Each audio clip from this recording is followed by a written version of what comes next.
Hello எல்லோரும் எப்படி இருக்கிறீங்க? இன்னைக்கு நம்ம காலையில் டிஃபன் வந்து சேமியாங்க. பார்க்குறக்கே நல்லா இருக்குல்லங்க. நான்லாம் சாப்பிடவே மாட்டேன்.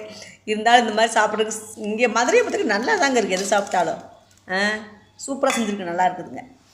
அப்புறம் இந்த தோசை பார்த்திங்கன்னா 2-3 நாளைக்கு முன்னாடி ஒரு மாவாட்டினேன். அதில் கொஞ்சம் மிச்சம் மாவு இருந்துச்சா, அதில் கொஞ்சம் கோதுமை மாவு வெள்ளை ரவை போட்டு அதே ஒரு தோசையை சுட்டிருக்கேன். ரொம்ப சூப்பராக இருக்குங்க. சும்மா ஒரு தோசை சுட்டு பார்த்தேன், நல்லா இருந்துச்சு.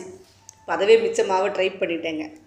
அதுக்கு பார்த்திங்கன்னா தேங்காய் சட்னி காம்பினேஷன், தேங்காய் சட்னி. அப்புறம் மத்தியானம் சமையல் என்னென்னு பார்க்கலாங்க. அப்புறம் உங்கள் அப்பா வந்திருக்கனால நாங்கள் 3 பேர் சாப்பிட போகிறோம்.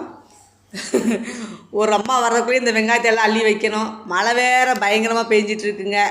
சரிங்க, நம்ம வீடியோ பிடிச்சா லைக் பண்ணுங்கள், ஷேர் பண்ணுங்கள், கமெண்ட் பண்ணுங்கள். தேங்க்யூப்பா.